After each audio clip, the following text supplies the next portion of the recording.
예, 김대기 선생입니다. 수능완성 실전 5회차 이제 마지막까지 왔습니다. 31번부터 33번까지 나와 있는 문순태의 글인데요. 아마 문제 풀어보셨겠습니다만 지문 자체도 굉장히 쉽고요. 문제도 평이하게 출제가 됐습니다. 그런데 이 글이 연작 소설이죠. 요거 말고 다른 글은 모의평가 같은데 한두 번 나왔던 기억들이 있습니다. 그래서 쉬운 글이라고 해서 완전히 무시할 만한 글은 아니고요. 어쨌든 한 번 정도는 거들떠볼 필요는 분명히 있는 것 같습니다. 자, 우선 해제부터 먼저 보시고 설명하겠습니다. 자, 이 작품은 문순태가 쓴 징소리 연작 중의 하나로서 이런 내용을 담고 있습니다. 고향 상실의 아픔과 실향민들의 이게 이 글 전체의 주제라고 볼 수 있죠. 그죠? 그런데 중요한 것은 도대체 뭐 때문에 이 사람들이 고향을 상실하게 되었느냐가 중요한 거죠. 산업화 때문에 그렇습니다. 물론 개념상 조금 다를 수 있습니다만 우리 문학에서는 근대화와 산업화를 거의 같다라고 보죠. 그죠? 그래서 폭력적인 산업화 혹은 근대화로 인해서 원치 않게 고향을 잃어버린 사람들, 우리 공동체가 파괴되는 이유가 산업화 때문에 그렇다. 산업화에 대한 비판적 시각을 다루고 있는 글이 이 글 전체의 내용이라고 보시면 될 것 같고요. 자, 다음 보겠습니다. 자, 작가는 장성댐의 축조로 인해서 댐이죠. 이런 것들이 산업화를 상징적으로 보여주는 소재가 될 수 있습니다. 장성댐의 축조로 인해서 수몰된 마을의 실향민들이 겪는 고향 상실의 아픔을 그려낸 작품인 징소리를 시작으로, 징소리라고 하는 게 아마 이 글의 첫 번째 연작 소설의 첫 번째 작품처럼 보이는데 얘는 모의고사에 한두 번 나온 적이 있습니다. 자, 징소리를 시작으로 약 2년에 걸쳐 저녁 징소리, 말하는 징소리, 무서운 징소리, 마지막 징소리 등으로 이어지는 연작을 발표했다.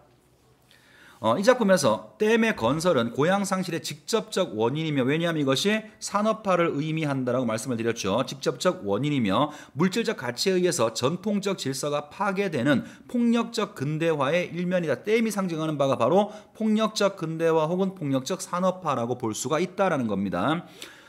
반면에 칠복의 징은, 자, 이 글에서 제일 중요한 소재, 징이라고 하는 것은 고향 사람들의 한과 아픔이 서려 있는 것으로 일단 실향민들의 한과 아픔을 보여주는 게 이 징의 첫 번째 의미가 될 수가 있고요.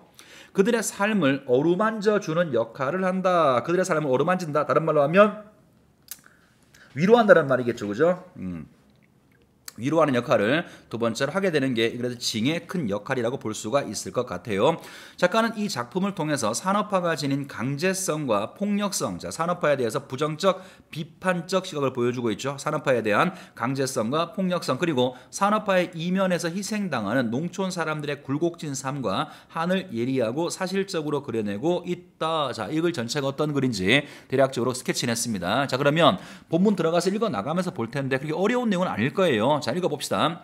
앞부분 줄거리. 칠복과 방울제 사람들은 댐 건설로 사라지게 된 고향을 떠나 뿔뿔이 흩어지게 된다. 딸 금순과 함께 도시로 온 칠복이는 도망간 아내를 찾기 위해서 칠보증권 옥상에 올라가 징을 치는데, 자, 이게 이 글 전체 내용을 보면요, 칠복이라는 사람이 그 댐 건설 때문에 고향을 떠나와서 전라도 강주 지방에 아마 정착을 하게 될 거예요.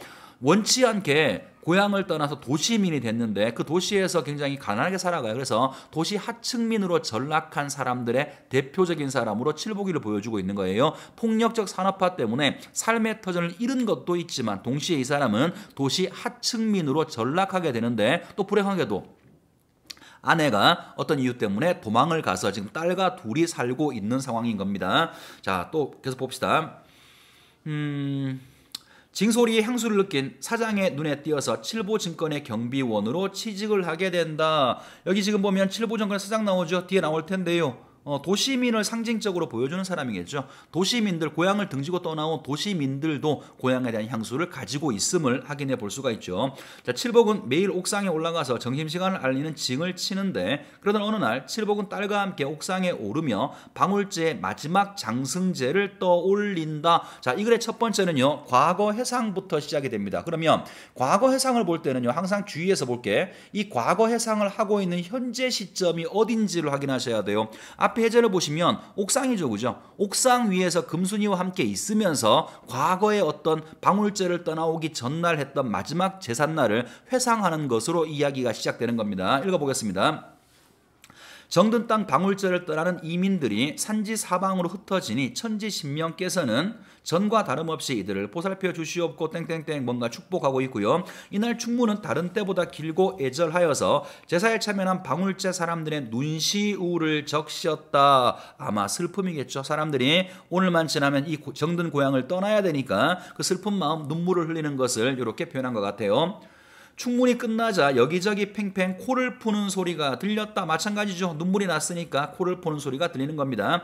칠복이도 콧대가 시끈시끈해지는 바람에 손으로 콧마루를 잡고 서너 차례 코를 풀었다. 제주의 호명에 따라서, 제주가 뭐 말 그대로 제사를 주관하는 사람이겠죠. 제주의 호명에 따라서 호주들이 제단 앞에 나와서 팔절지 창호지를 불사르며 각기 가정의 만복을 기원하는 소지가 끝나자 종이를, 소원을 적은 정의를 불태우는 거, 소지가 끝나자 여지껏 집 뒤에 숨어 있었던, 자, 이런 부분들은 좀 봐주세요.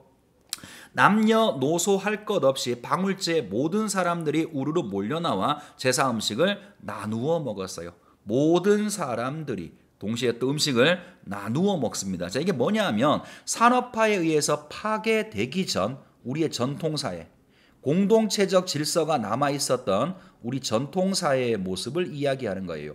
자, 이런 것을 회상한다라고 하는 것은 그리운 정서죠.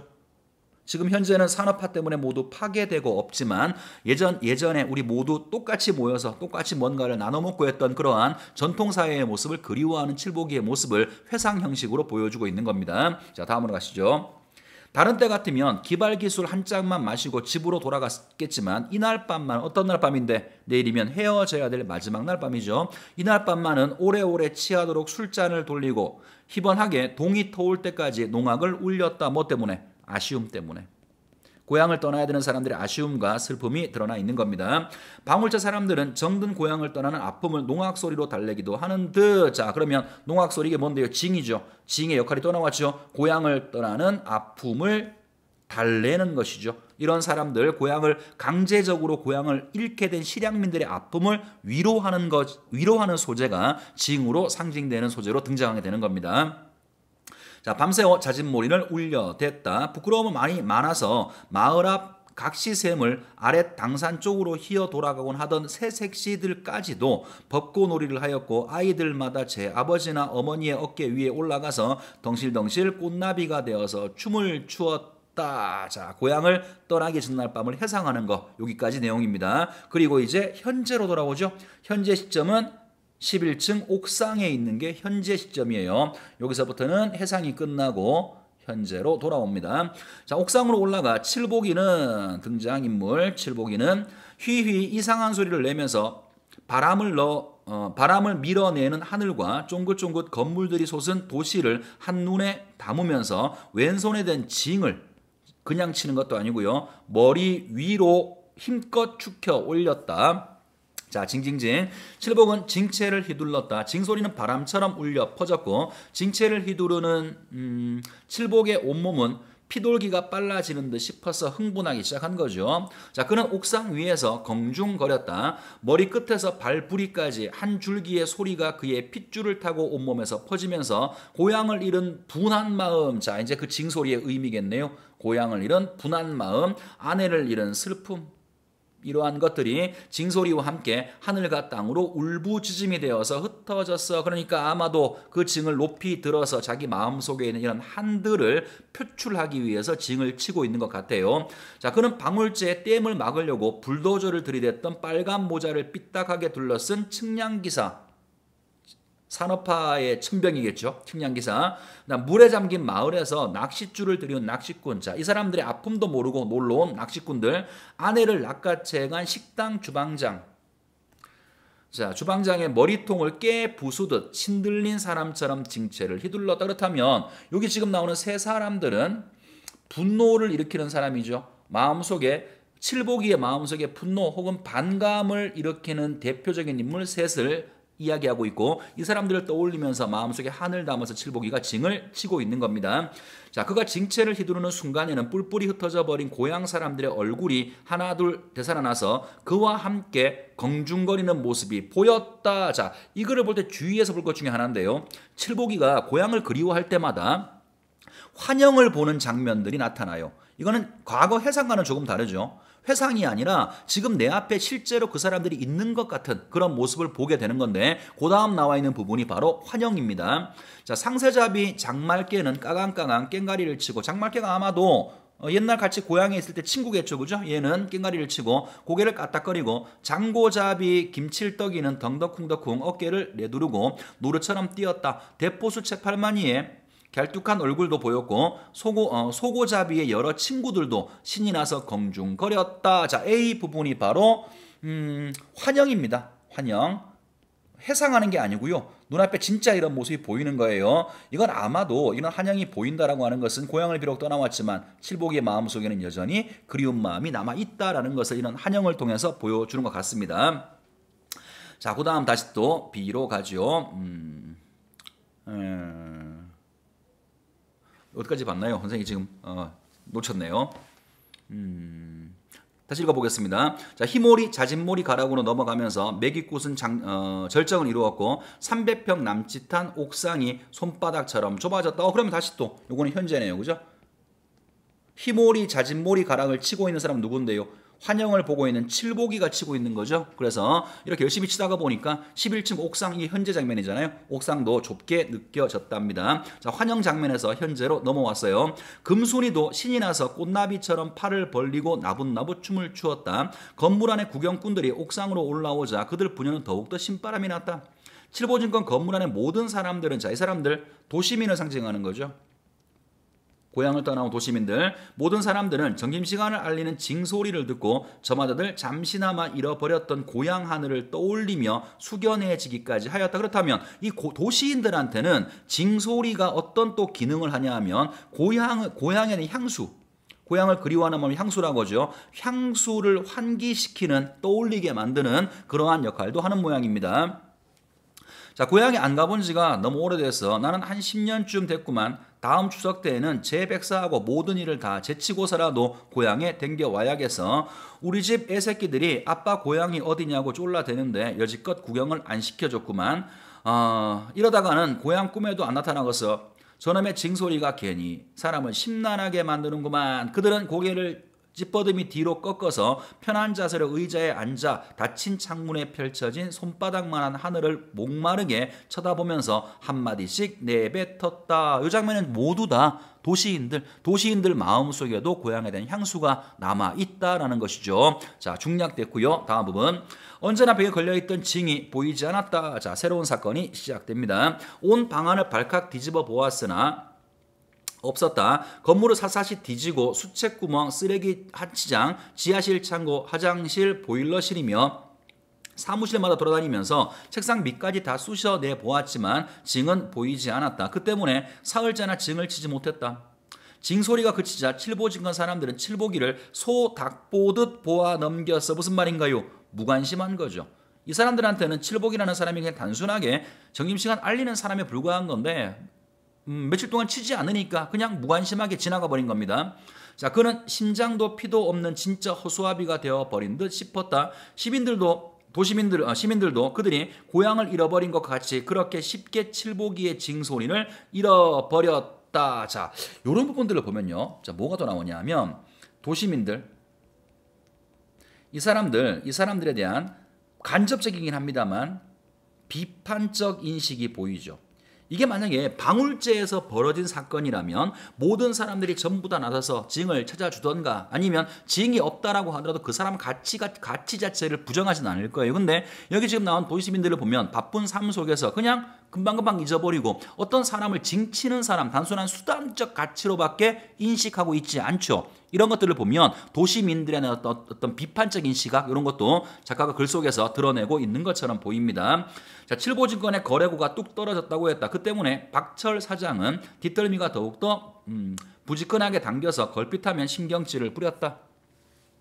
칠복은 사흘 동안 계속 징을 찾아 건물 안을 헤집고 다녔고 하루에 한 차례씩 미친 사람처럼 사장실로 쳐들어와서는 징을 찾아달라고 떼를 쓰다시피 하였다. 징이 없는 자네는 동물원 원숭이만도 못하네. 마찬가지죠. 여기 나온 박철 사장이라는 사람이 도시민을 대표적으로 보여주는 사람일 텐데 사람을 뭘로 봐요? 수단으로 바라보는 거죠. 너는 징치는 일을 못한다면 가치가 없다. 그냥 동물원에 원숭이만도 못한 놈이다. 사람을 물질적 가치 혹은 수단으로 바라보는 도시민들의 시각을 보여주고 있고 아까 말씀드린 바와 같이 이런 부분이 바로 도시민들에 대한 산업화에 익숙해진 도시민들에 대한 비판적 인식이라고도 볼 수가 있을 것 같아요. 자, 계속 보겠습니다. 아무짝에도 쓸모가 없단 말이야. 하지만 불쌍해서 특별히 봐주는 거니까 청소부로 일을 하게. 그 대신 그 걸림패 옷가 꽃갈은 벗어버리고 아마 뭐 중요한 것 같지는 않은데요. 칠복이가 징을 칠 때 고향에서 그 농악놀이 할 때 그때 입었던 옷을 입고 쳤던 모양이죠. 근데 지금은 넌 징이 없으니까 더 이상 그거와는 관계가 없어. 때려치고 청소나 하라고 사람을 수단적 가치로 보고 있는 사장의 모습을 보여주고 있는 겁니다. 자, 처음에 박철 사장은 그까지 잃어버린 징은 상관하지 말고 시장에서 다시 새 징을 사줄 테니까 그걸로 계속 징을 치라고 했으나 칠복이가 펄쩍 뛰었다. 그는 방울제에서 가져나온 징이 아니면 칠 수가 없다고 했다. 장에서 파는 징으로 아무 말도 아무 소리도 낼 수가 없다라고 했다. 그러면서 그는 자, 그다음 보세요. 내가 여지껏 친 징소리는 그게 새소리가 아니고 사람 소리입니다. 그러면 서로 대비되고 있죠. 그죠? 시장에서 산 징소리는 쇳소리. 이건 아마 산업화의 모습을 보여주는 것 같고요. 징소리는 사람의 목소리가 담겨 있는 거, 인간적인 거. 얘는 전통적 사회의 모습을 보여주는 것 같죠. 몇백 년 방울제에서 살아왔던 방울제 사람들의 소리입니다. 장에서 파는 것은 쇳소리만 납니다요 하고 박 사장이 알아들을 수 없는 말을 했다. 자, 끝났죠. 그죠? 자, 고향을 떠나온 칠복이라고 하는 실향민의 모습을 통해서 그 사람의 삶의 아픔에 대해서 이야기하고 있는 게 지금 보시는 징소리라고 하는 글 같아요. 자, 그러면 문제로 가서 몇 가지를 살펴보겠습니다. 자, 기역 미음에 대한 이해다 적절치 않은 거. 소설 문제에서 흔하게 나오는 거죠. 그 장면의 어떤 인물의 심리나 상황 같은 걸 물어보는 문제입니다. 1번, 기역은 고향을 떠나는 칠복과 주변 인물들의 슬픈 심정을 드러내고 있어 코를 팽 풀어서 눈물이 나서 그런 거죠. 1번 문제 없고요. 2번, 니은은 칠복이에게 상실감을 안겨준 사람들에 대한 그의 반감을 나타내 칠복이한테 고향을 뺏어가고 아내를 뺏어간 사람들이죠. 상실감을 안겨준 사람, 그들에 대한 분노를 표현했으니까 2번도 맞는 말이고요. 3번, 디귿은 더 이상 칠복의 징소리를 들을 수 없게 된 거에 대한 주변 인물들의 아쉬움을 드러내고 있어. 무슨 말인가요? 소, 닭 보호도 됐다고 했으니까 무관심을 표현하고 있는 거죠. 도시민들에 대한 비판적 인식을 살짝 보여준 부분이었어요. 답은 3번이 정답이고요. 4번은 박철 사장이 칠복을 고용한 이유가 징소리와 관련이 있음을 드러내고 있어서 징을 못 친다면 쓸모가 없는 놈이다. 그래, 당연히 징 때문에 얘를 고용했구나 알 수 있죠. 자, 5번은 미음은 잃어버린 징의 의미에 대해서 칠복과 박철 사장이 서로 다르게 생각해. 박철 사장은 아무 징이나 상관없다. 반면에 칠복이는 내가 잃어버린 그 징은 사람의 소리를 담고 있는 거다. 서로 다른 생각을 보여주고 있습니다. 답은 3번이고요. 자, 2번은 간단하게 풀어볼게요. A와 B가 뭐가 다르냐고 묻고 있어요. A 부분은 환영이었죠. 그죠? 환영. 그 다음에 B는 다시 옥상으로 돌아온 현실 장면을 묘사했어요. 이걸 전체를 보면 이런 부분들이 몇 번 반복이 됩니다. 그래서 아마 이 문제를 출제한 사람은 글의 서술 중에서 환영하고 현실의 장면을 구분할 수 있는지를 묻는 문제 같아요. 자, 바로 한번 볼까요? 3번을 보시면 A는 인물이 본 환영을 표현하고 있는 것이고 B는 현장의 실제 장면이다. 답은 3번이고 뭘 묻는지도 뻔한 문제입니다. 넘어가겠습니다. 자, 3번 문제 볼게요. 보기를 바탕으로 윗글을 감상했다. 옳지 않은 걸 골라봐라. 자, 말하는 징소리는 문순태가 쓴 징소리 연작 중의 하나로 고향 상실의 아픔과 실향민들의 한을 다룬 작품이다. 아까랑 똑같네요. 이 작품에서 가장 중요한 소재로 등장하는 징은 그 소리가 멀리까지 울려 퍼져 민중의 응어리진 아픔을 달래주었던 전통적 농악기의 하나였다. 민중의 아픔을 위로해 주는 놈. 자, 이 작품에서 주인공이 치는 징소리는 이제 의미가 나옵니다. 실향민들에게는 고향 상실의 한을 풀어주고 위로해 주는 것이고 도시인들에게는 잊고 있던 고향에 대한 향수를 환기하는 기능을 하게 된다. 한편 주인공은 자신이 처온 징에 고향과 관련해서 특별한 의미를 부여한다. 고향 사람들의 소리가 담겨 있는 것이라고 이야기했죠. 자, 일단 보기는 다 봤고요. 옳지 않은 거 골라보죠. 1번 방울제 사람들이 멈출 줄 모르고 밤새워 잦은머리를 울려댄 것은 징소리를 포함한 농악소리가 고향을 떠나야 하는 방울제 사람들의 아픔을 위로해 주는 것. 보기에서 봤습니다. 자, 2번 칠보기가 옥상에서 징을 머리 위로 힘껏 축혀 올려 징소리가 멀리 퍼져나가도록 한 것은 징소리와 함께 자신의 한을 분출, 마음속에 분노를 분출하여서 응어리진 아픔을 달래려고 위로하려고 했던 것. 오케이. 자, 3번 옥상에 올라온 구경꾼들을 보고 칠보기가 부녀자가 더욱더 신바람이 난 것은, 자, 이건 나왔던 장면이죠. B에서 칠보기가 고향을 잃은 칠보증권 사람들에게 평소 연민을 느끼고 있었기 때문이다. 답은 3번이네요. 자, 선생님 설명을 잘 들어주세요. 가끔 보면 비문학은 좀 하는데 문학을 의외로 잘 못하는 친구들이 가끔씩 있어요. 그 친구들의 일반적인 공통점은 뭐냐 하면 똑똑해서 그래요. 머릿속으로 장면을 상상한다고요. 자기가 어떤 작품을 읽었을 때 그 작품 자체에 나와 있는 정보를 가지고 문제를 푸는 것이 아니라 그랬을 거다라고 상상하고 문제를 푸는 경우가 있어요. 이거 같은 경우에도 아마 고향을 떠나온 칠보기가 그 도시인들을 보면서 아, 쟤들도 고향이 있을 텐데 쟤들도 고향에 못 가서 안 됐네? 연민의 마음을 가졌을 수도 있죠. 상상은 가능합니다. 그렇지만 문제는 우리가 문제를 풀 때는 항상 상상이 아니라 지문 속에 그 부분이 있어야만 돼요. 적어도 간접적이더라도 그 부분을 판단할 수 있는 근거가 반드시 존재해야 되는데 칠보기가 도시인들을 어떻게 생각했는지에 대해서는 그걸 어디를 봐도 판단할 근거가 없습니다. 그래서 3번은 잘못된 답이라고 고를 수가 있는 겁니다. 자, 선생님이 다시 얘기합니다만 중요한 부분이니까 잘 들어주세요.